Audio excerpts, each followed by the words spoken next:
Convening this meeting of the Standing Finance Committee. Please be seated.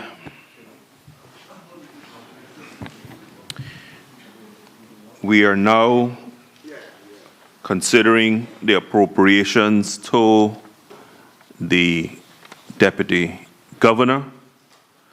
I would like to welcome to the chamber the Acting Deputy Governor and the team from the Deputy Governor's Office and the portfolio of the Civil Service. And as I understand it, Mrs. Macfield Nixon has a brief opening statement she would like to make to the committee.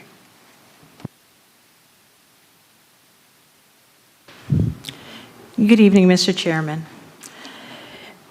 Mr. Chairman, thank you for allowing me an opportunity to offer a brief statement on behalf of the portfolio of the Civil Service as part of the 2026-27 budget. Firstly, I wish to express my sincere appreciation to the Honorable Premier and Honorable Ministers of the National Coalition for Caymanians for their leadership and for so clearly articulating the strategic vision for our islands through the 2026 through 2028 Strategic Policy Statement. I want to assure this Honorable House that the Deputy Governor, supported by his capable leadership team and the dedicated members of the Civil Service, remain fully committed to working diligently to implement the policies and initiatives necessary to achieve the objectives outlined in the Strategic Policy Statement. Our shared goal is to ensure that we meet both the current and future needs of our country and our people. Mr. Chairman, 2024 and 2025 have been very busy periods as we pave the way to the upcoming fiscal period. The Civil Service delivered a number of strategic outcomes on behalf of the government, bringing us closer to our vision of becoming a truly world-class organization.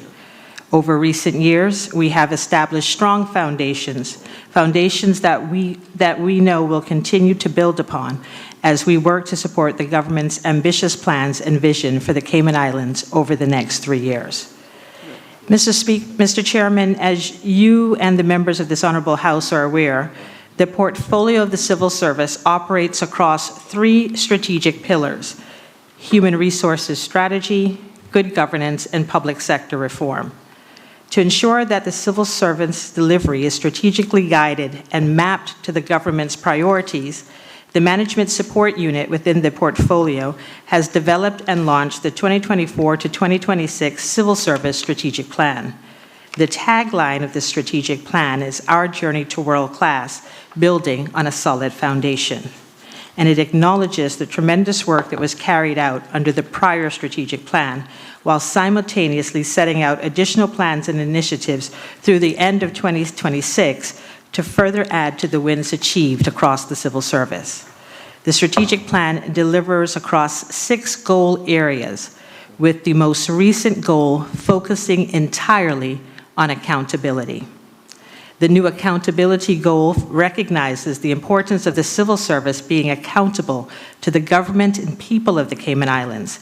Hence, this new goal will ensure that every ministry, portfolio, department, and individual civil servant demonstrates a firm commitment to delivering world-class results while consistently upholding our values and code of conduct. Across the civil service, every entity and employee will be evaluated on the results delivered and the behaviors exhibited while performing our work. Mr. Chairman, with respect to the new accountability goal, in 2024, POCS established the Discipline Review Committee, which carried out comprehensive work to modernize our secondary legislation and policies to strengthen accountability and fairness. This work, which reflects historical calls for reform from CIG's heads of department and widely held views by staff across our civil service, that our organization could and should improve the way poor performance is managed. Drawing upon this internal mandate and more streamlined provisions were drawn up leveraging insights from the way that similar provisions, legal provisions, are set out across the governance of the private sector. And these legislative reforms have culminated in amendments to our personnel regulations, which will take effect in early 2026, supported by bespoke training and communications.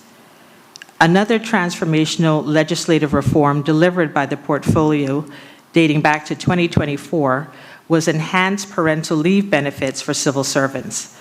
The enhancements to the civil service's parental leave benefits reinforce our commitment to being an employer of choice and ensured that our workforce is supported in balancing professional obligations and family life. The amendments increased civil service maternity leave by 20 working days and doubled the paid portion, taking the entitlement for female employees to 110 working days, of which 60 working days are paid. For civil service fathers, both the number of leave days and the portion of that leave which is paid were doubled, taking the entitlement to 20 working days, of which 10 working days are paid. As a result of these legislative amendments, the CIG's parental leave package is now highly competitive and supportive of our workforce, positioning CIG on par with leading private sector companies. Mr. Speaker, in the area of work-life balance, POCS supported improvements by piloting well-being days policy in 2024 and extending that trial into 2025. The aim of that trial is to promote positive self-care, allowing staff the capacity when needed to focus on their mental and physical well-being. Mr. Chairman, the government approved and also took steps to address the financial well-being of our staff. Between 2025, CIG implemented improvements in pay within the civil service valued at $20 million. These corrective actions allowed CIG to preserve its position as an employer of choice and is allowing us to make significant inroads into attracting highly qualified Caymanian talent from the private sector, including leading financial, legal, and utility companies. Moreover, these same companies are increasingly seeking talent within CIG and are actively seeking to hire Caymanian civil servants, which increases their career prospects as well. This is a win for the country and a policy approach that is still achieved below HR appropriations. Mr. Chairman, in the area of technology and digital enhancements, 2024 saw the continuation of the multi-year, multi-phase project to implement and build out the capability of the civil service's new HR management system.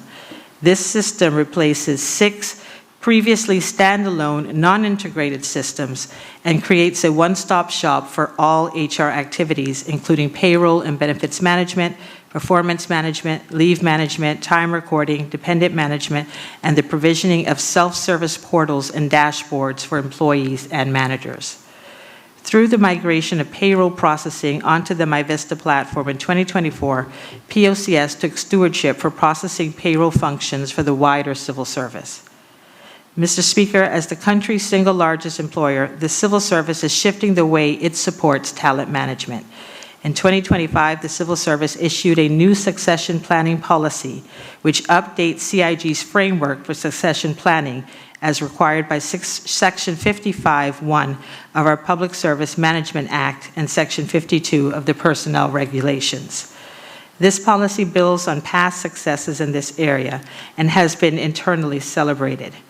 Many recent and notable Caymanian leaders, ranging from our Commissioner of Police, Mr. Kurt Walton, our Chief Fire Officer, Mr. Randy Rankin, our Director of DCFS, Ms. Pelinda Mendoza-Williams, our Director of Prisons, Mr. Daniel Greaves, our Registrar of Lands, Ms. Regina Ebanks, and our Deputy Director of Internal Audit Service, Hetty Ann Parchment, to name but a few, have shared their journeys on being developed within the civil service to take up a leadership role.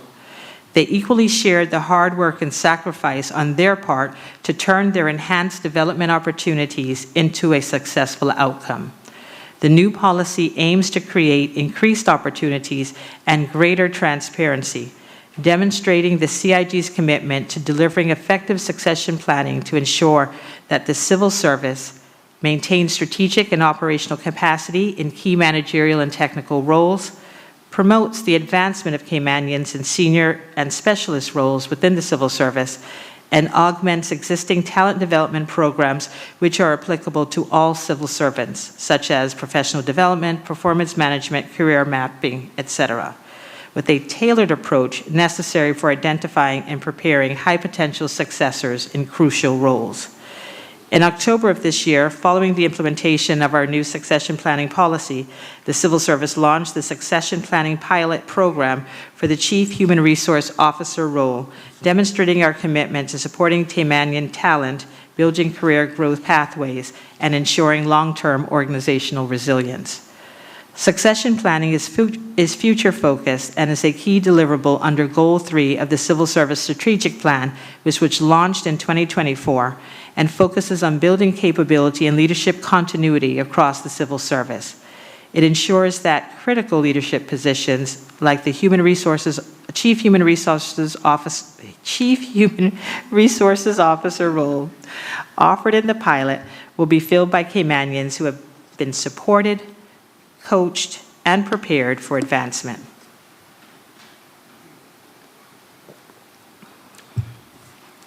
Succession planning is not about automatic promotions.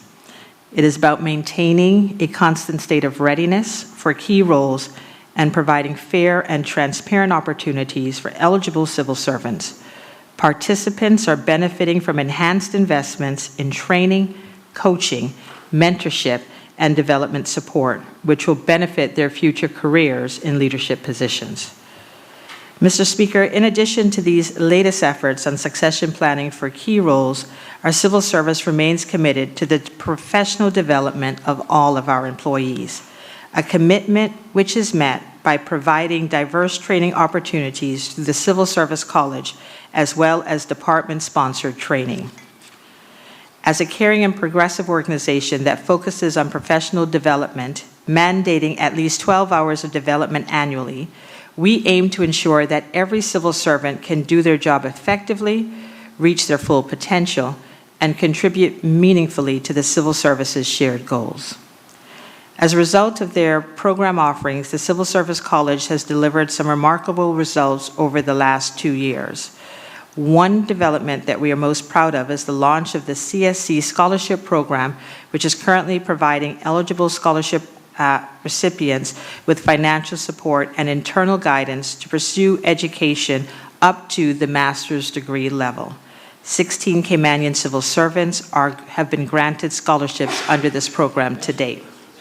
Bless. Additionally, the Civil Service College also introduced Coaching for Impact, an ILM assured certificate program which equips civil service managers with essential coaching skills to enhance team performance and their capacity to support teams in a time that is marked by continuous and rapid change. Mr. Chairman, the Strategic Reforms Implementation Unit, which has been supporting capability building in project management and business case writing across the civil service, delivered training and professional certification programs in 2024 and 2025. To date, training and certifications delivered by the SRIU have resulted in a total of 340 civil servants achieving over 500 globally recognized professional certifications in the area of project management and business case writing. Mr. Chairman, another vehicle for talent development and upskilling is the Emerging Talent Program, a strategic initiative designed to unlock opportunities for Caymanians and build the next generation of public sector talent. This program, which is being delivered in close partnership with the Ministry of Education and Training, who are providing key data on return scholarship recipients, and the Ministry of Caymanian Employment, who are working closely to unite public and private sector employers in their hiring of newly qualified Caymanians. Departments are benefiting by gaining access to fully funded posts, enabling them to bring talented Caymanian graduates into their teams, even where there are not distinct vacancies within those areas. This is a win-win for our workforce and our country. It is an investment in resilience as we grow local talent who will one day have their own turn at the helm, navigating the future on behalf of good ship Cayman. Mr. Speaker, POCS also oversees the Second Chances Program, a program that restores hope and opportunities for Caymanians who have successfully committed to their rehabilitation after serving a custodial sentence. This is not just a program, it's a lifeline. It is a commitment to redemption, reintegration, and rebuilding lives. To date, 21 Caymanians have or are continuing to benefit from this initiative. Of these, 12 have already secured continuing full-time employment within the civil service, jobs that provide stability, dignity, and a future. We are most proud of the program, but equally the commitment of hiring managers across CIG to facilitate placements, ensuring that greater numbers of persons who have repaid their debt to society and demonstrating meaningful rehabilitation have an opportunity to successfully re-enter the workforce. Mr. Chairman, this program truly delivers on its promise: a second chance at meaningful, gainful employment, a second chance to reintegrate and contribute positively to our society, and a second chance to transform lives, their own and those of their families. This is what real social impact looks like, and the civil service is grateful for the government's support to continue this program. I would now like to shift the focus from our HR and talent development outcomes to the outstanding governance outcomes delivered by the Office of Education Standards, the office charged with monitoring the standards of practice in schools and early childhood care and education settings. During 2024, the Office of Education Standards, or OES, throughout the islands was raising educational standards throughout the islands, specifically achieving the following noteworthy outcomes. In January 2024, and for the first time, the OES deployed the newly developed Early Childhood Inspection Framework on the inspections of early childhood settings. And in May 2024, the OES's team, alongside 2 international inspectors, successfully piloted a risk-based approach to school inspections.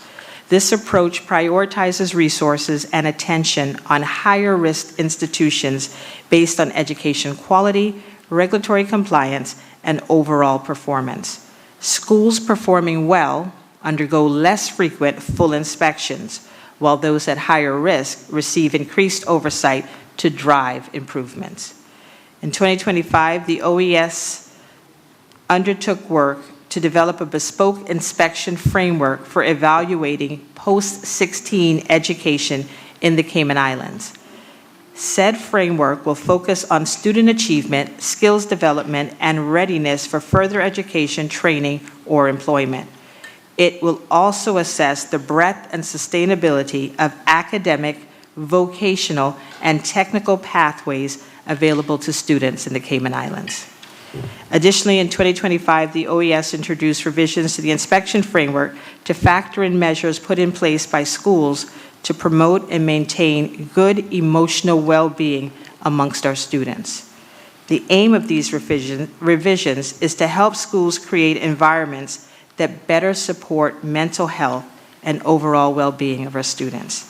To support this process, the OES established a well-being committee, which includes representatives from Inclusion Cayman, the Alex Panton Foundation, Lighthouse School, the Family Resources Center, the Department of Education Services, and the Ministry of Education.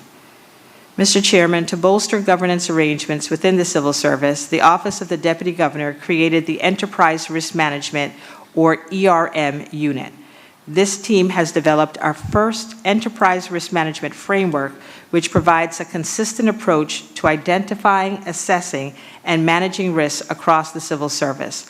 The framework addresses 3 levels of risk: external risk that could affect our economy and society, internal risks that cut across the civil service, and operational risks within ministries and departments.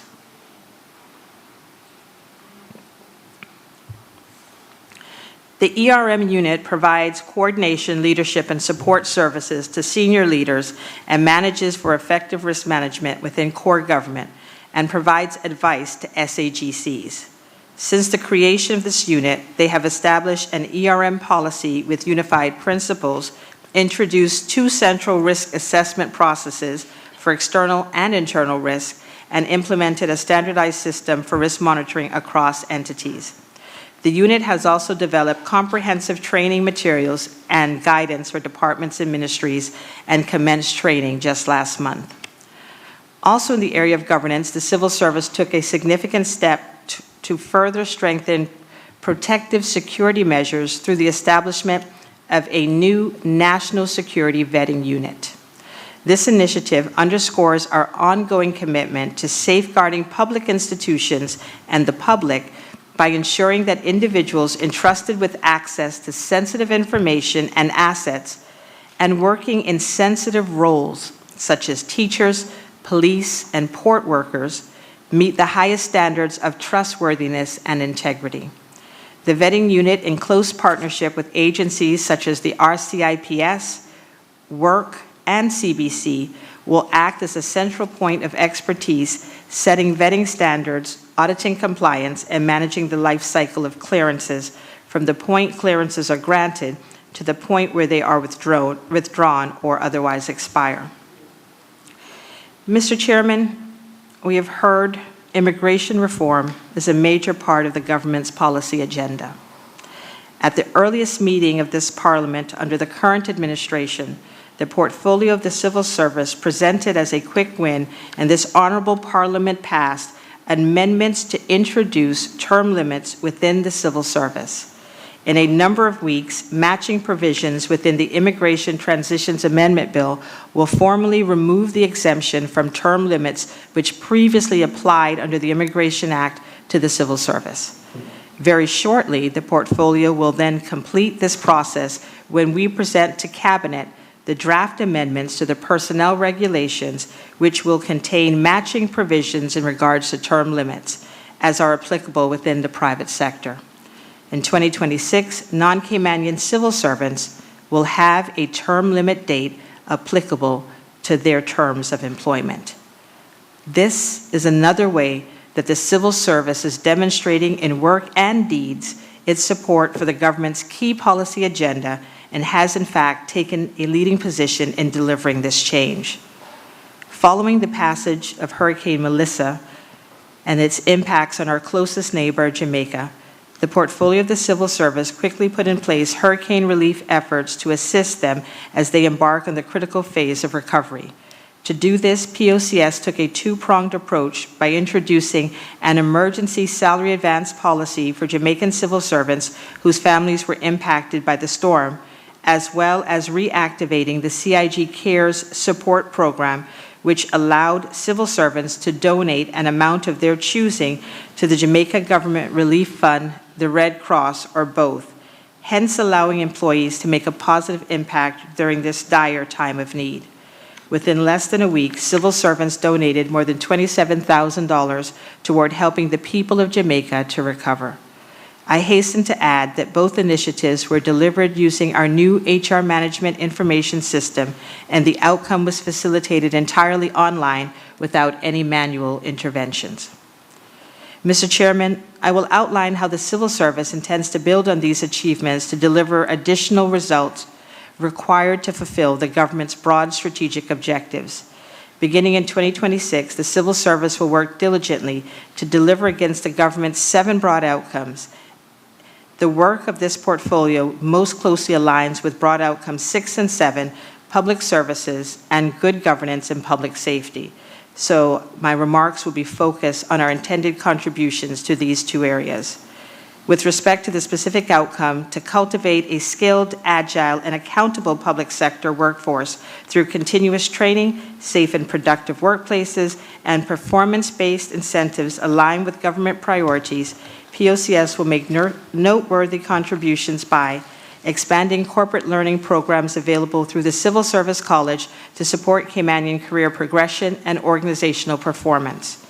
Continuation of the Civil Service College Scholarship Program for Caymanian civil servants wishing to pursue tertiary education.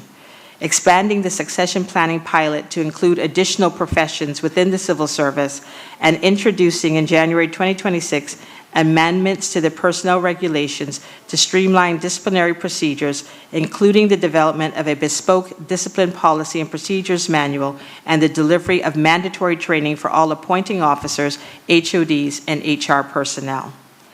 Work will continue in the area of performance-based incentives as POCS works to build out a bespoke performance incentive framework that clearly maps exemplary performance to tangible rewards. This is aimed at boosting civil service productivity and engagement and will foster a high-performance culture. Mr. Speaker, under the specific outcome to adopt responsible, ethical, and innovative approaches to digital strategies, POCS will add additional functionality, reporting metrics, and dashboards within the MyVista system to bolster decision-making and HR management practices, hence enhancing service delivery. In Q1 of 2026, using newly configured business intelligence programs, POCS will roll out executive dashboards to chief officers, enhancing the management information available to them to track key HR metrics, including pairing HR and financial data sets which have historically been held in non-integrated systems. Beginning in 2026, POCS will begin to develop and roll out standardized job descriptions across approximately 14 job families. They will make career pathways more accessible and allow CIG to leverage the benefits of being such a diverse employer. Young persons joining the workforce who are no longer interested in working in just one department or even in just one career for their entire working lives can soon see visible ways that they can have purposeful and diverse careers in CIG and still enjoy career mobility. We can leverage the fact that we are one organization sharing a common purpose but delivering in the most diverse career offerings available in the Cayman Islands. This is a multi-year project that, once completed, will allow the civil service to promote our diverse career pathways and use said pathways to enhance talent sourcing and retention, guide succession planning, make talent development even more targeted, and drive continuous improvements within employee engagement. Under good governance, the National Security Vetting Unit within the Office of the Deputy Governor will contribute to effective public safety by implementing the Standard Assurances Checks policy, which will formalize pre-employment checks for all individuals wishing to join the Cayman Islands Civil Service, and introduce enhanced assurances for applicants applying for key or sensitive positions, ensuring that only persons of high integrity, values, and trust are appointed to these roles.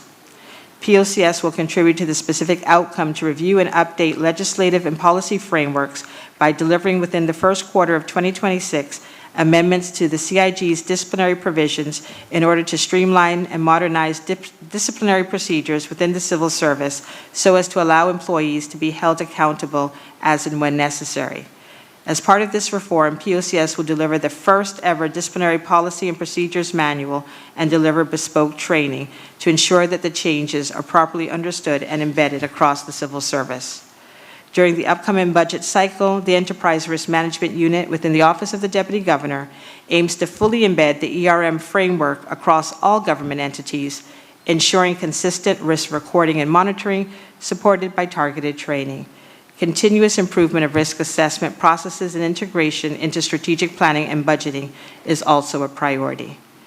POCS's Management Support Unit will continue to oversee the delivery against the 2024-2026 Civil Service Strategic Plan, which positions government entities to optimize their delivery against the government strategic policy statement. Mr. Chairman, as I close the statement, I wish to reflect on the Premier's address during the SPS and budget. He referred to the importance of working together, as I believe did the Honorable Deputy Leader of the Opposition just shortly ago. Members of this Parliament, the private sector, and the public sector working together can do things that would otherwise not seem possible. Without doubt, our unity has been a defining competitive advantage for these islands. The civil service remains committed to serving the government, the parliament, and the people of these beloved islands to the best of our ability. When we work together, we can achieve things that seem rare, if not impossible, even in countries with much larger populations and greater resources than we have. We have achieved these things by the grace of God, an unwavering commitment to public service, and a willingness always to work together. As the acting deputy governor, I pledge our continuing commitment to do our part to the best of our abilities. So let us move forward together with pride in who we are and faith in what we can achieve. To build not just a stronger Cayman, but a stronger civil service, one defined by our core values of professionalism, integrity, and passion.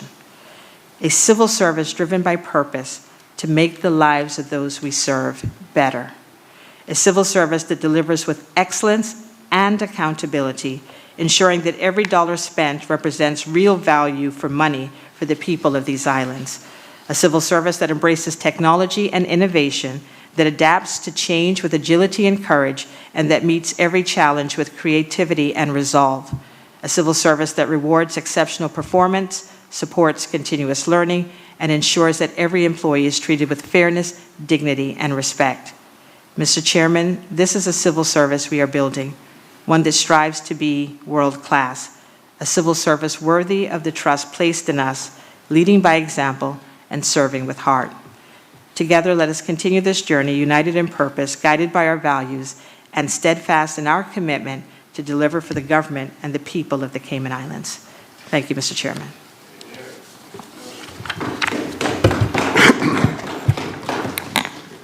Thank you very much for that very thorough statement to the committee. Elected member for Georgetown Central, Mr. Bryan. Thank you, Mr. Chairman. People are going to start thinking you like me by calling me first all the time. I want to first say, Ms. Gloria, Acting Deputy Governor, amazing contribution, but no surprise there. You always are super amazing whenever you are before this Parliament. I want to say good night to all your amazing staff. I got a few questions for you, and I'm glad you've ended with the spirit of working together in the best interest of the people. So first thing first, one thing that is a bit troubling for me is the mental health for our civil servants.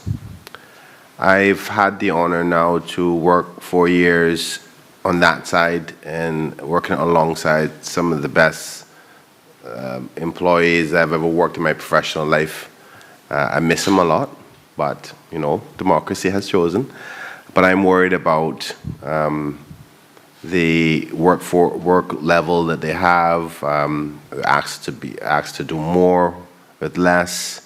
There's no COLA adjustment outlined in this budget. Cost of living is getting a little bit more. And I know we try to, a good, is it first world class? What's it called again? World class civil service is trying to get the most they can get out of a civil servant to the best quality. But when you squeeze a lemon too much, sometimes it just gives in.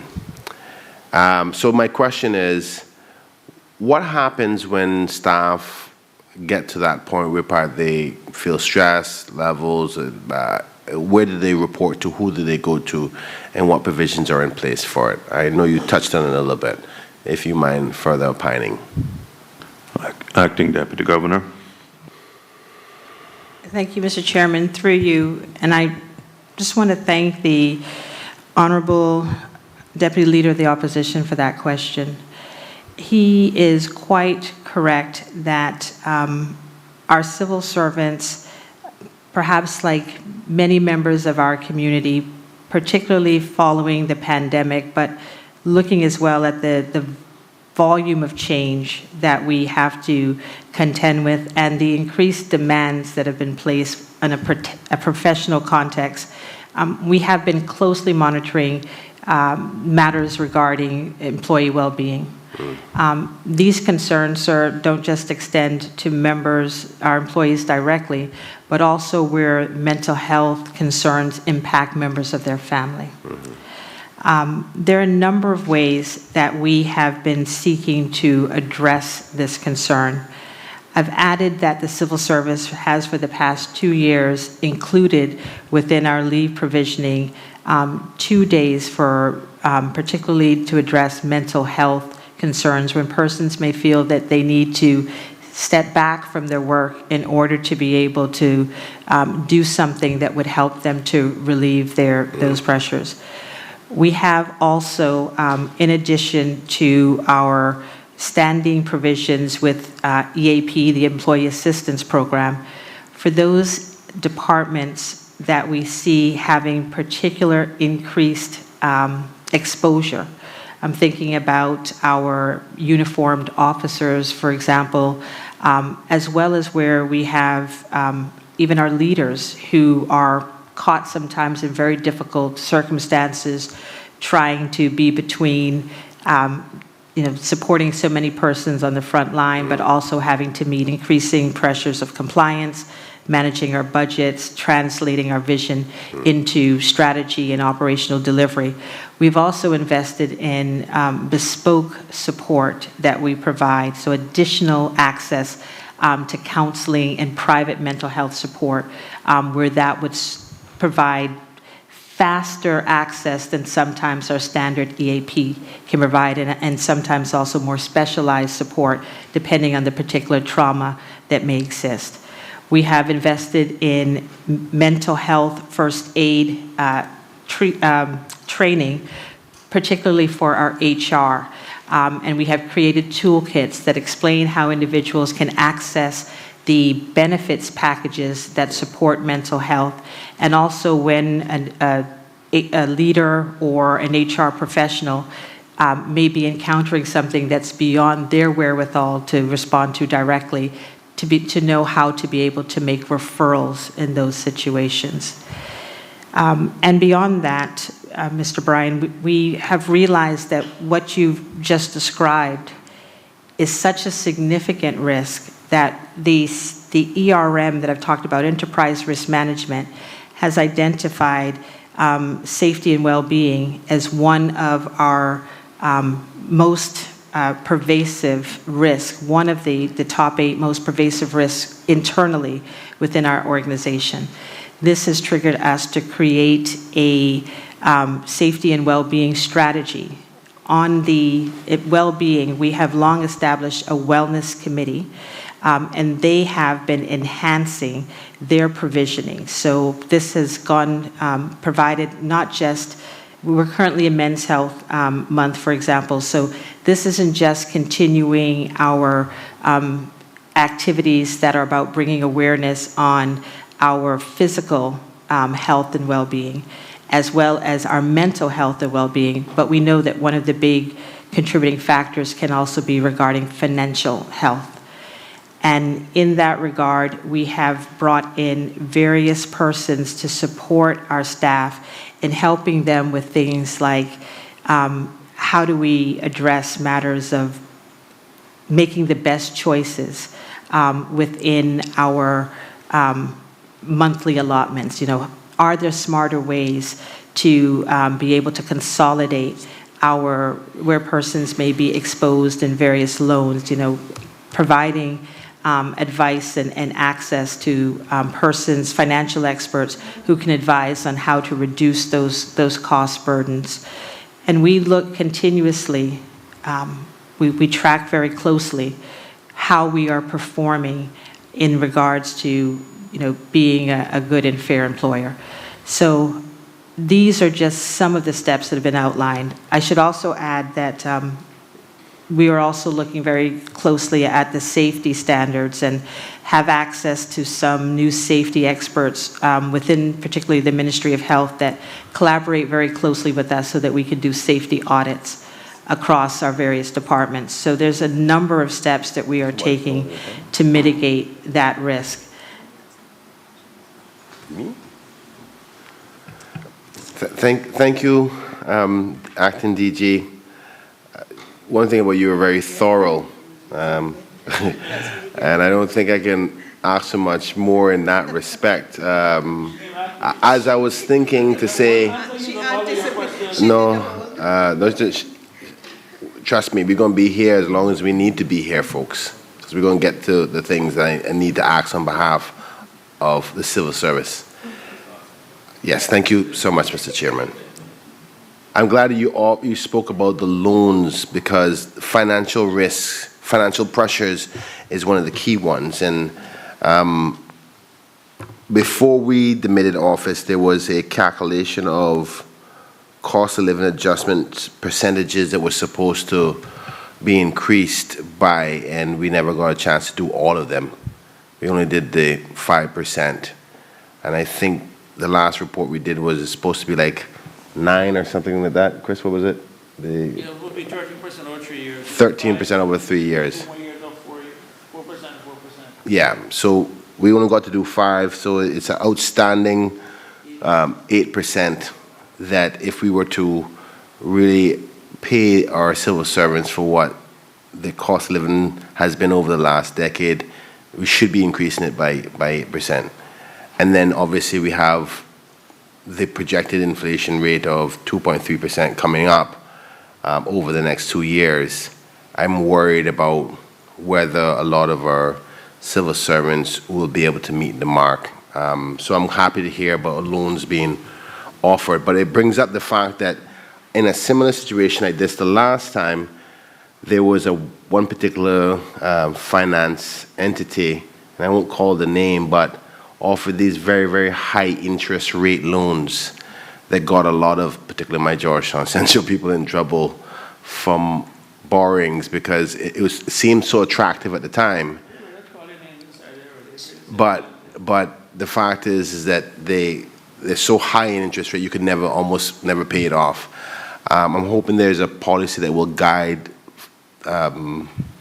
or govern how those are done, because I don't think that was a smart idea back then. Is there anything that you can shed light on high interest rate loans for civil servants, or any concerns about that last one? I think you're aware of what I'm speaking about. Maybe even the chairman might know, because I think it was around his time.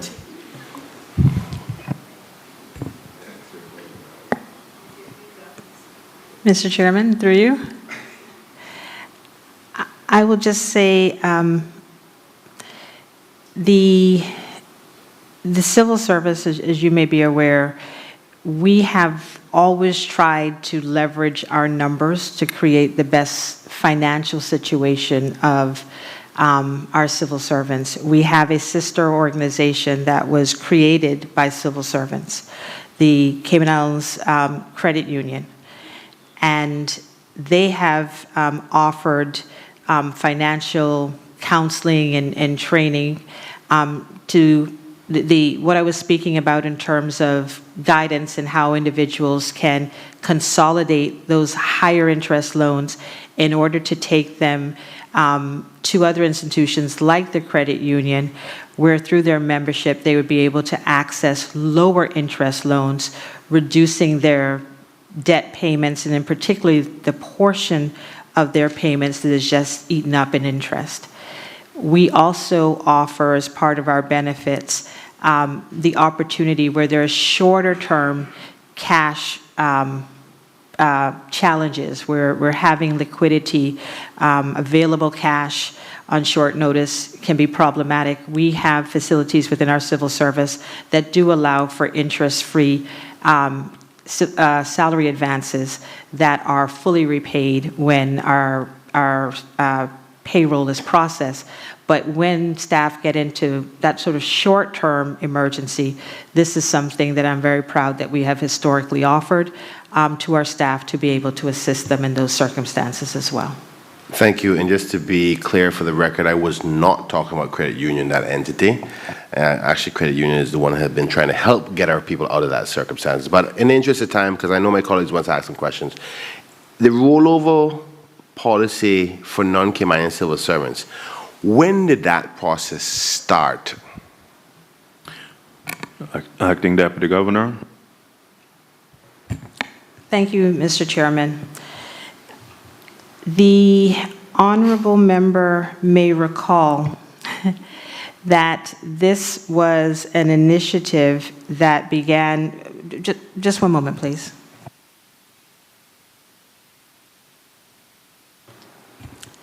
that began in April 2024.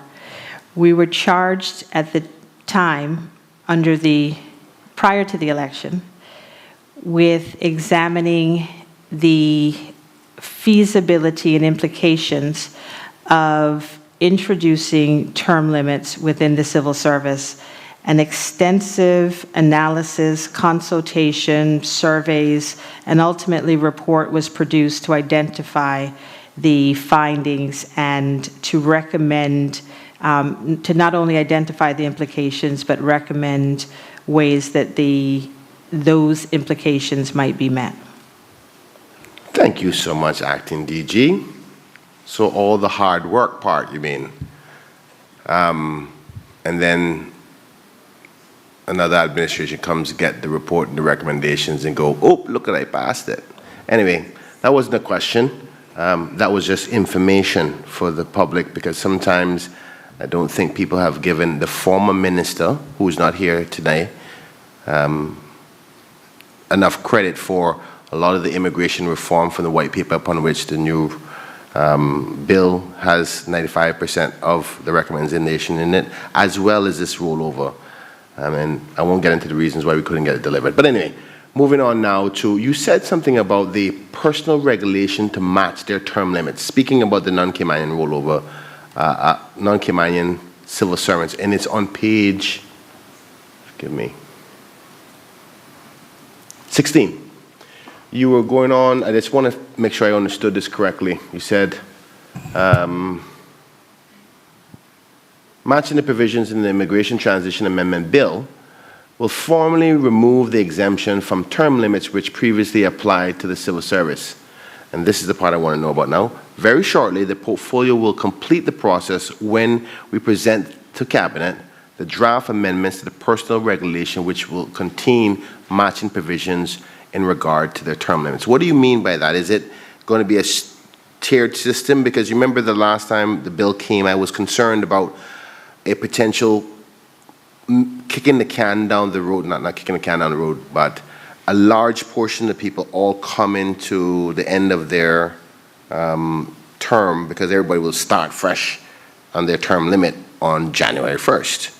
And that means then whatever large amount of non-Caymanian civil servants we have will be coming to the end of their term limit in the future. And the chaotic fear and worry that we were worried about of loss of talent within the civil service while we're trying to do our succession planning of Caymanians could all happen at one time. Am I understanding that this matching of the provisions of their term limits mean that you've figured out to make it staggered, or no? Acting Deputy Governor. Thank you, Mr. Chairman. Through you. The honorable member has described the risk that would exist if all of these dates were to be realized at the same time. And while he is quite correct to identify that this is something that would be and is a risk at the end of the 9 years that is the term limit, the report equally identified that this would be a risk if this were to be applied retroactively, a risk that we would realize immediately going in.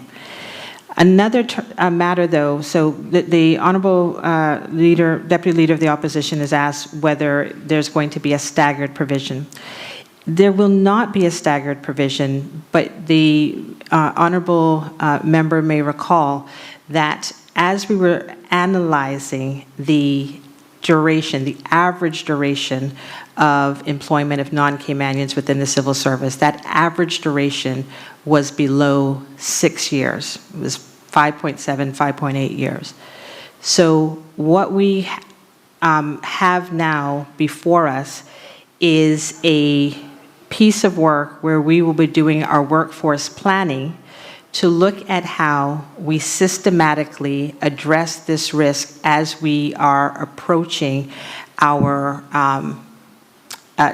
6-year time frame. So we have the ability now to be looking at our opportunities to be bringing in staff, as well as the opportunities that happen in the normal course of attrition adding to this the provisions that we will need to put in place to ensure we don't get to the end of the 9 years with a large bulk of persons exiting at the same time. This gives us the time to implement the provisions without creating shocks within our system and unintended consequences to the delivery of essential services. Thank you for the very detailed answer. These last two are just simple yes or no answers, so they can be quick. If you want to answer them, simple yes or no. It's up to you. I'm not forcing you to do that, ma'am. Did the civil service ask the cabinet for a cost of living adjustment? Was it requested? Acting Deputy Governor.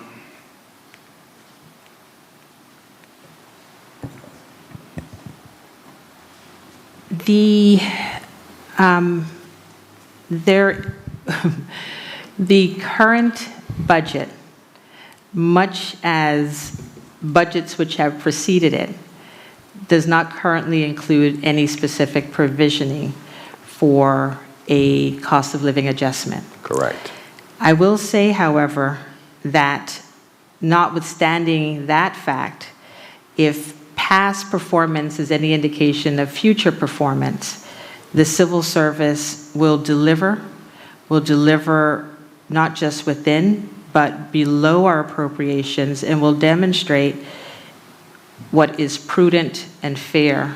And I have the audacity of hope that we will continue to do what is necessary to have a competitive civil service, and one that allows us to be able to ensure retention of staff. I am fully confident, sir, that when circumstances allow, that this is something that will be able to be provided. But I'm not alarmed that there's not a specific provision of COLA, because as I've said, this is not a unique situation. We have had similar situations in past budgets, and nonetheless, when circumstances have allowed, have been able to do what is right and necessary. So I continue to be confident that when those circumstances arise, that will continue to be the case within the civil service. Thank you. You're going to be a very good deputy governor. Mr. Bryan, continuing. Thank you so much, Mr. Chairman. And I think what you're saying is that there's a high probability that you can find the savings to give you the cost of living eventually. But my point is, we've been talking about proper budgeting. And if we don't budget for it, then we're doing a disservice. That means you don't intend to do it. And I'm not comfortable with that. I do think the civil service is deserving of that, because they've been backed up for a while. And we wanted to, and if you remember in Public Accounts Committee, the DG spoke about the mature decision that myself and the administration I was a part of, particularly led by the Honorable former Premier Juliana Connolly. There was decisions to either do 5, 8, or 3. And the intention was that we could do more later. This is a 2-year budget, and I'm concerned about that for the civil servants. But the last thing is there any bonus for the civil servants at the end of this year that you're aware of? Acting Deputy Governor. Thank you, Mr. Chairman. I referred in my statements to the fact that coming into 2025, we had a 5% COLA that took effect just the month prior to January 2025. In December 2024, we had an honorarium. All of these things fully funded within budget without exceeding our appropriation. I will again reiterate that I have full confidence that we will continue to closely assess what is possible, and that and within that context, decisions will be made and communicated. Thank you, sir.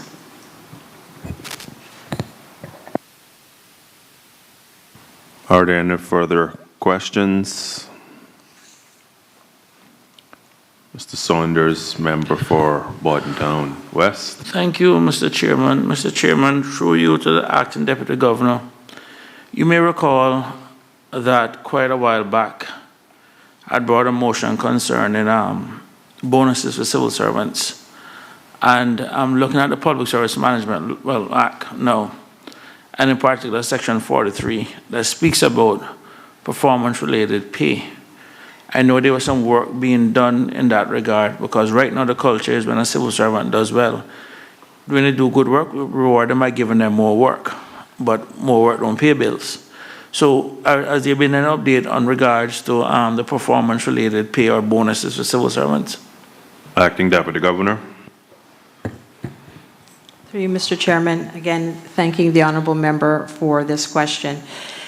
I can confirm that work has begun on looking at two things, sir, three things that go in tandem. One is building confidence within our performance management systems. The second is ensuring that we have a performance framework that is able to measure performance at all levels of the civil service. So at the individual level, but also making sure that our departments, ministries, portfolios are delivering their mandate.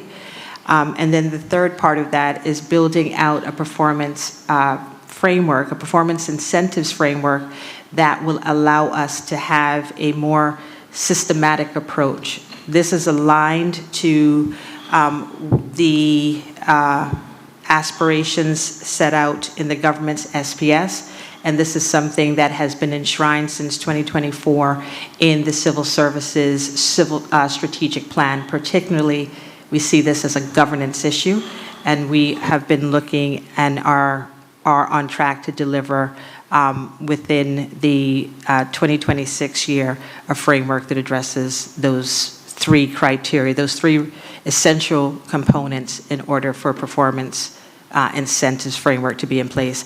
I will hasten to add that the section of the Public Service Management Act that the Honorable Minister referred to has not, since the inception of that law, ever been brought into force.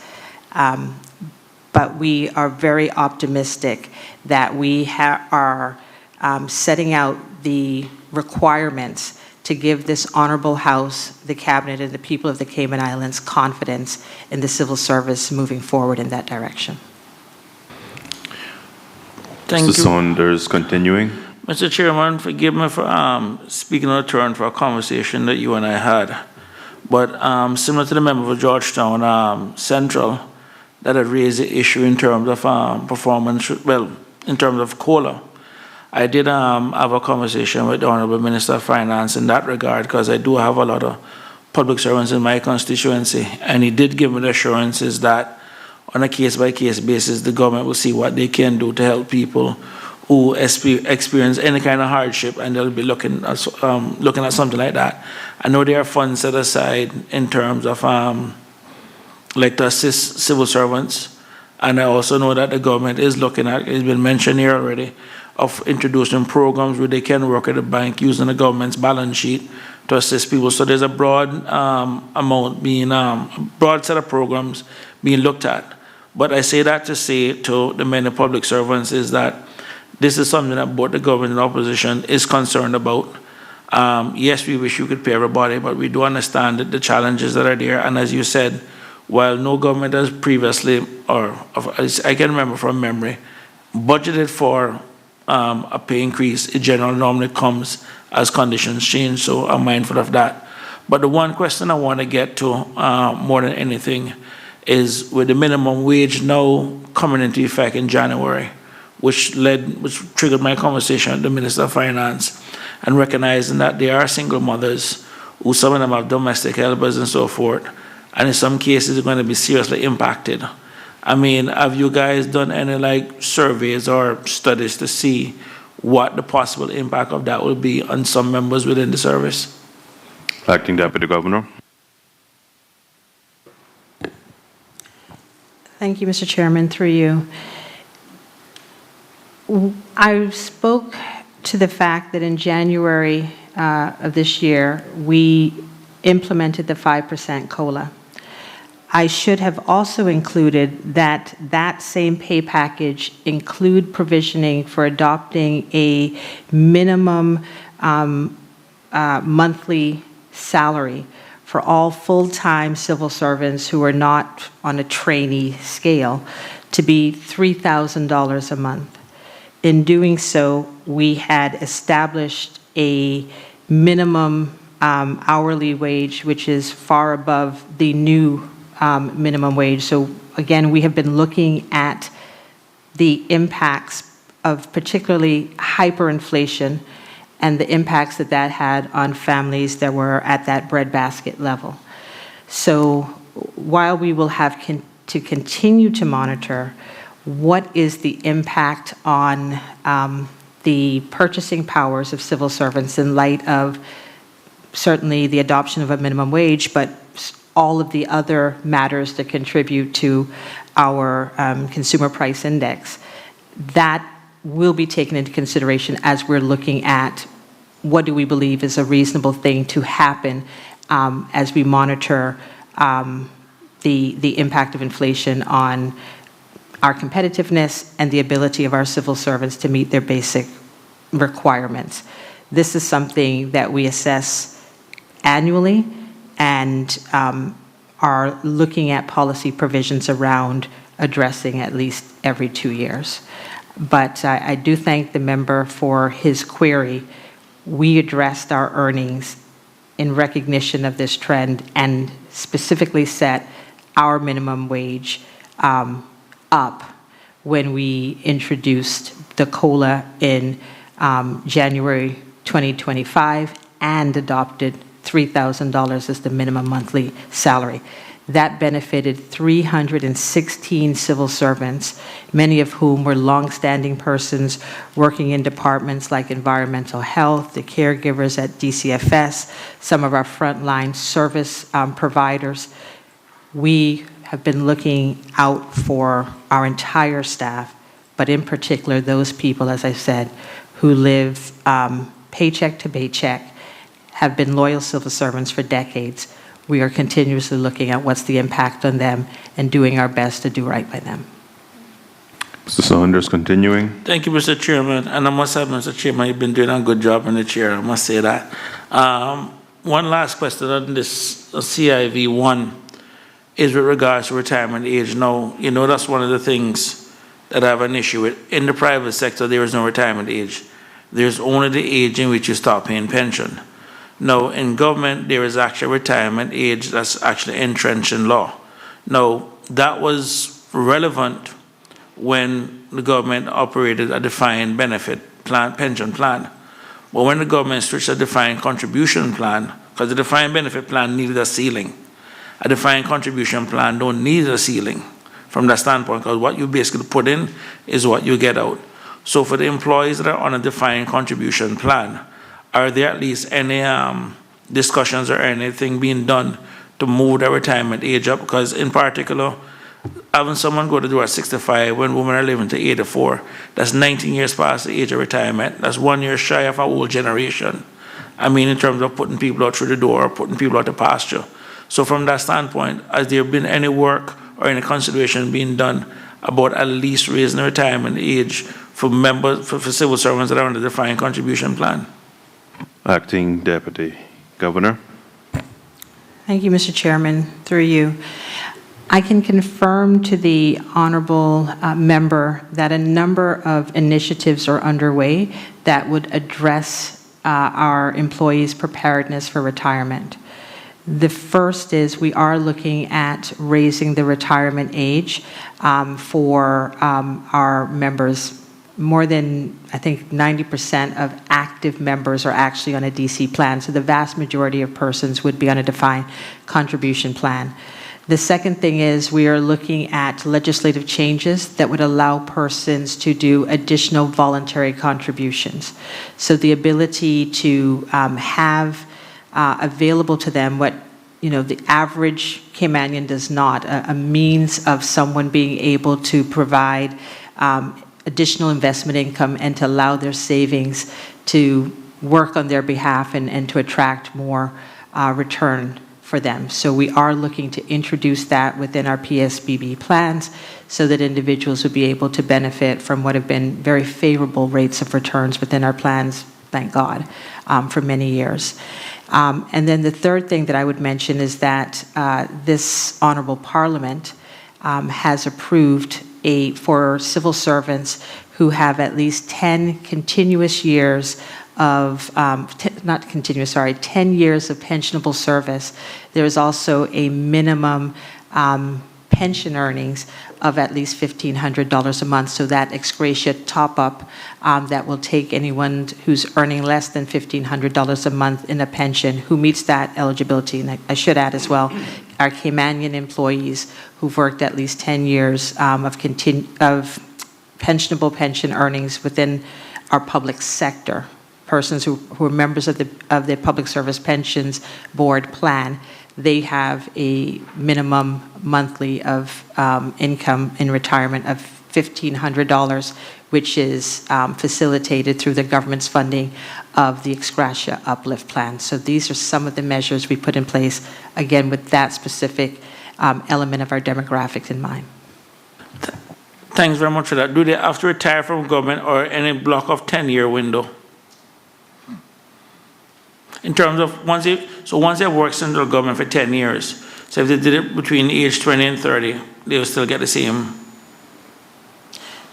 Thank the member for that. That is correct. If you have someone who is a deferred member, meaning they worked for government, but then before they hit retirement age, left the organization to go work in the private sector, if they had 10 pensionable years before they did that, at the age, when they reach the normal retirement age, currently age 65, they would be eligible to receive that. If they go early, they have to wait till they're 65. All right, thanks very much. Any further questions?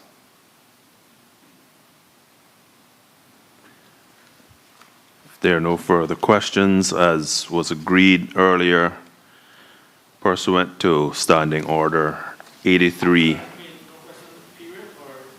No questions, period. Well, two more sections. Apologies, Mr. Chairman. On CIV2, that deals with internal audit. What do you guys do with those reports? Acting Deputy Governor. As someone who is frequently audited, a lot. Mr. Chairman, through you, the CIG has established our Risk and Audit Committee. So we have an additional layer where our audit reports are discussed by the Risk and Audit Committee within the civil service. It's chaired by I think it's co-chaired by the Deputy Governor and a senior auditor. In the past, we have had our former head of Internal Audit Services, now in the private sector, Ms. Dolores Gordon, and others of similar ilk, as well as at least one overseas member who sits on that. Their job is to make sure that we are making steady progress on the implementation. They also have the ability to call us within in the event that they have any questions in addition to those that have been identified by our auditor. These risks are translated where the issue that they have identified is pervasive. It also goes into the risk that we have to manage from an enterprise risk perspective. So the ones that relate to HR, for example, would then fall into the talent risk that POCS is responsible for. There are also occasions if the matters that have been identified by internal audit are so significant that those matters can be referred to either police bodies or to the Auditor General to take up from an external audit perspective. So the primary purpose of internal audit is provide that management assurance to give management an opportunity to understand the risk or indeed issues that are manifesting in their operations and to do something to fix it. But they have the ability to escalate to the Risk and Audit Committee, to escalate to police bodies if they believe that this is something that it warrants investigation, and they have the ability to escalate it as well to the Office of the Auditor General. Thank you very much for that. Just one thing, just moving on to CIV 7 that deals with workforce development within the civil service. The spend for this year, is it in budget or above budget? Acting Deputy Governor. Thank you, Mr. Chairman. Just a moment to refer to my notes.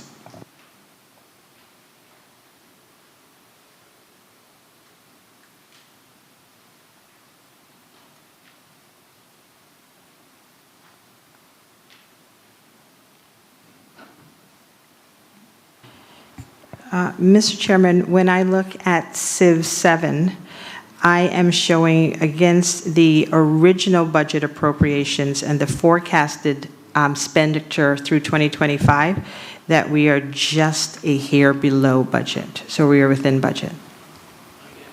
Thank you very much. Down West. Just a reminder of a conversation I had with the DG. That's one vote he will never get credit for if he doesn't spend that money in terms of developing, training and developing our public servants. That one, well, I'm glad to say at least you're in budget, because for a couple of years, well, they had operated well below budget. Just moving on to CIV 14, support for commissions. Just in the description, I noticed it had many commissions, but then in the actual body, it said it was on a support in one commission. I think that may have been a typo. That is indeed a typo. Okay, Apologies. and that's fine. I just wanted to make sure. No, that's fine. And my last area of question deals with the Second Chance program. Just out of curiosity, how many applicants do we get each year for that Second Chance program? Acting Deputy Governor. In just a moment, sir.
Mr. Chairman, through you, just referring to my notes on our Second Chances program, I have by year the breakdown on persons who were successfully placed.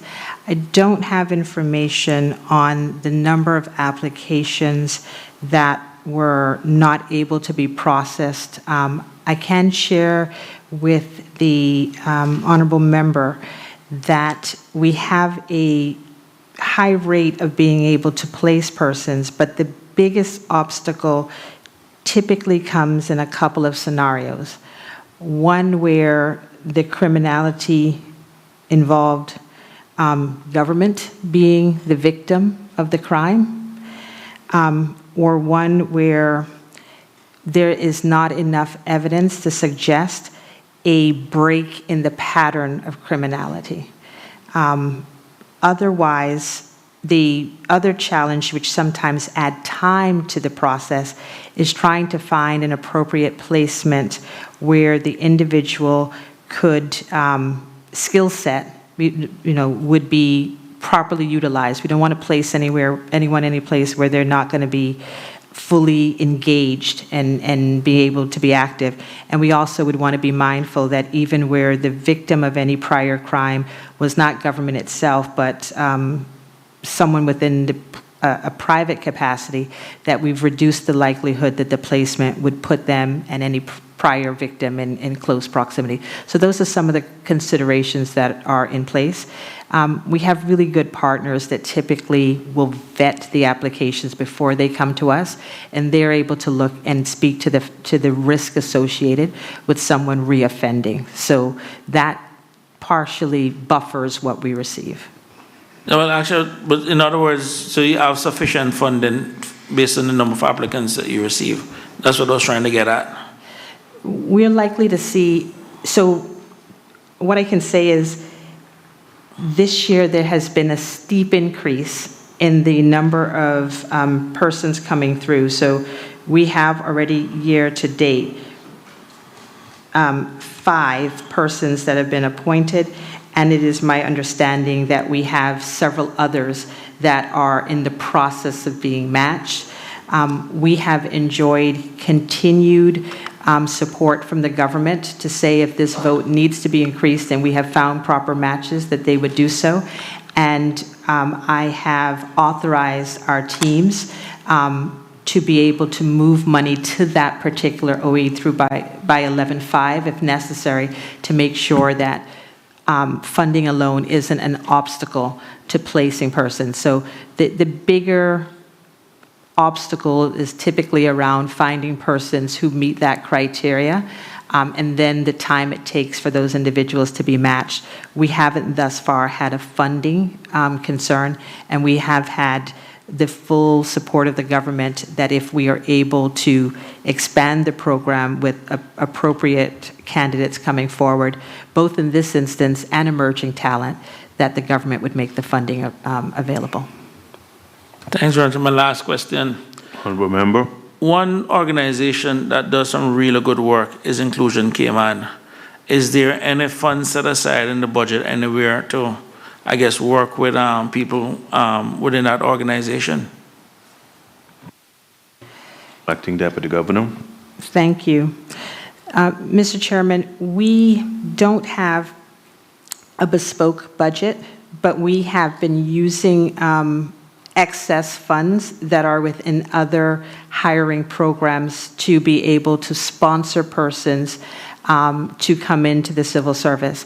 We have not had as much success in this as I would have liked. We've experienced some of the challenges in matching. I recall there was an individual who was very passionate about animal welfare, and that we tried, for example, to pair at the Department of Agriculture, but the individual required very close oversight to make sure that they didn't get access to chemicals, that they didn't inadvertently be injured by any of the tools and equipment that were on the site. And so the process fell through at that point.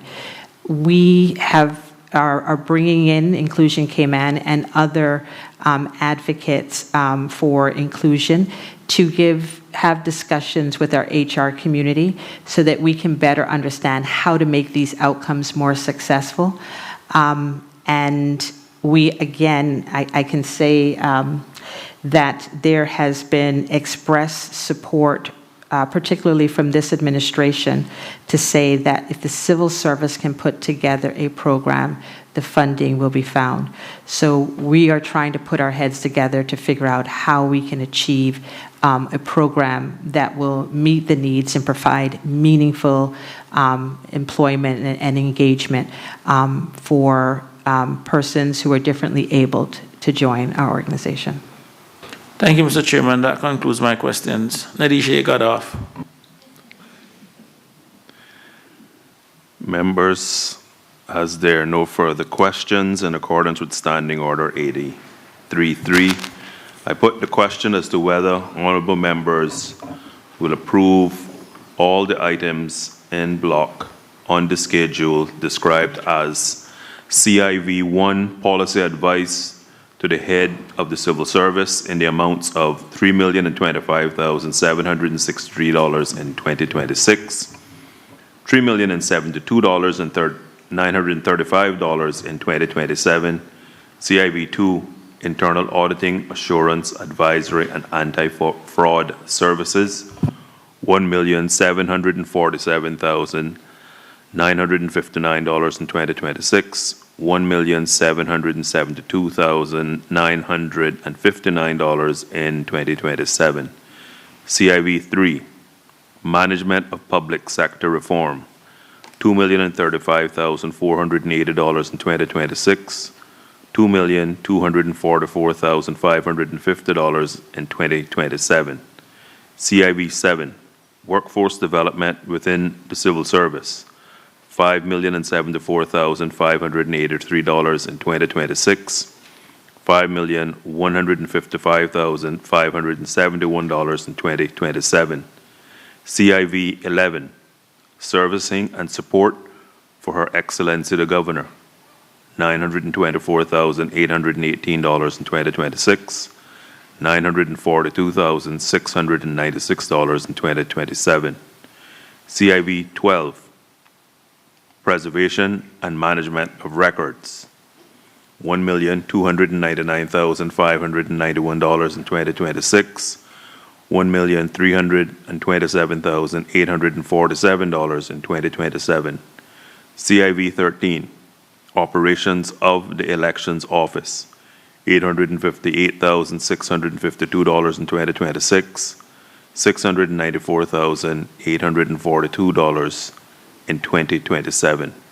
CIV14, Support for Commissions, $2,273,791 in 2026, $2,245,870 in 2027.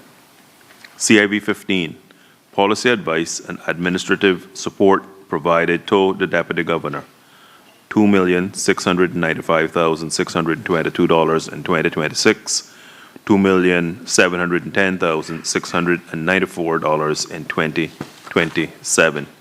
CIV16, Reports on Educational Standards and Education-Related Matters, $1,284,045 in 2026, $1,320,889 in 2027. CIN2, Health Insurance for Civil Service Pensioners, $58,751,700 in 2026, $64,012,261 in 2027. NGS20, Employee Assistance Program, $324,935 in 2026, $331,500 in 2027.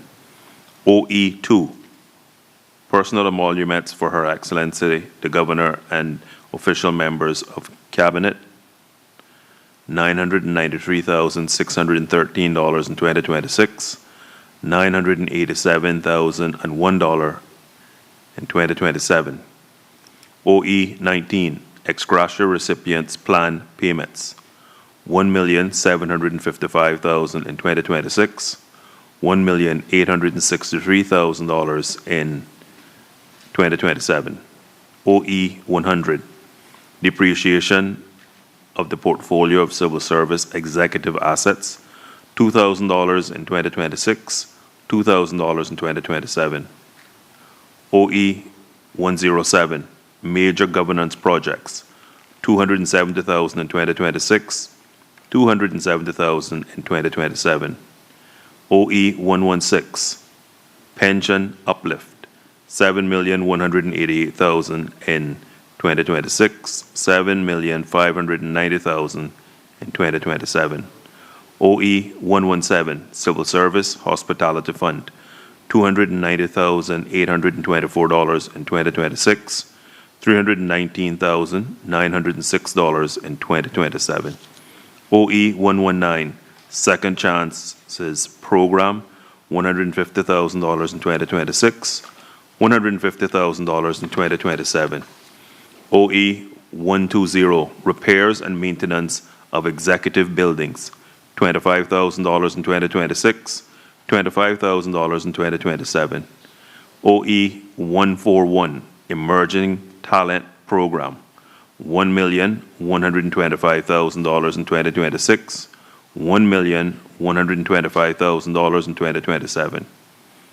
EI 35, portfolio of the civil service, $2,181,350 in 2026, $397,000 in 2027.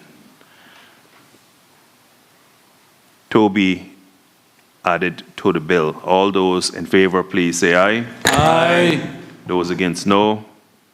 The ayes have it. The items as listed are approved to the schedule to the bill. Honorable members, I wish to thank all of you for... Mr. Chairman? Honorable members, I do wish to thank all of you for your questions to the acting deputy governor, and I now invite her to provide some closing comments and thank her impressive army of support for being here so late with us. Thank you, Mr. Chairman. I'd first like to just express our sincere gratitude to yourself for your forbearance with our brief remarks at the beginning and our somewhat thorough answers. I'd like to thank the Honorable Premier and his government and the opposition for their continuous support always for the civil service. It is greatly appreciated. I would like to thank our Acting Chief Officer, Ms. Lauren Knight, Deputy Chief Officer Ryan Rajkumar Singh, and of course our CFO, Ms. Natisha Walters, for whom this budget and Parliament's budget represents many, many weeks away from home. And many thanks to all of the hardworking, amazing managers across the 12 units that comprise our portfolio. Thank you so much for being here into the wee hours of the night, and for all of your hard work that has made this budget possible and the programs we deliver on behalf of the government possible. Thank you. Thank you, Honorable Premier. Thank you, Mr. Chair. Good evening. Thank you very much, Acting Deputy Governor. It has been a solid partnership thus far in this term. We can't thank you enough. On behalf of all of the civil servants that work with you day to day, your work does not go unnoticed. It's very much appreciated and valued, and let's continue to get the work and the business of the country done. Thank you. Thank you very much. And members, I know that by default of having to take on the constitutional responsibility as Minister of Finance, and with us approaching Christmas, some questions may start to paint me as somewhat of a Scrooge when it comes to monies. I just want to remind this committee that if you look at the core government financial statements and the entire public sector financial statements, for every 1% of any COLA that is approved, we're looking at approximately $6 and almost $8 million respectively for every 1% increase. Just on the core civil service, an honorarium of $500 represents $2.46 million of expenditure, and $750, $3.69 million of expenditure, and $1,000 would represent $4.921 million of expenditures. And that is just the core civil service based on headcount as at October the 31st, 2025. My constitutional responsibility is to advise the cabinet as to affordability and what allows the entire public sector to continue operating as a going concern. it's quite easy to advocate for increases when you don't have to find the monies.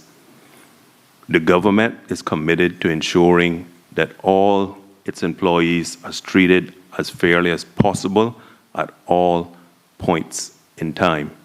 However, I cannot help the situation that is at hand, and I am going to ensure that my advice to Cabinet is always to ensure that we put CIG Inc. first and ensure that we dispose of our constitutional responsibilities in a serious and mature manner.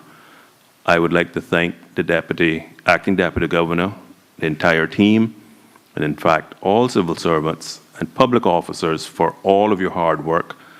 And members of the committee, we have one more day of calling witnesses. I am sure this topic is going to come up again, but I thought it was very, very important for us to ensure that the public clearly understands the position when we speak to these items that sound very, very simple but are expensive. With that, I call this meeting of Finance Committee to a close to reconvene tomorrow morning, Wednesday, November 19th at 10 a.m.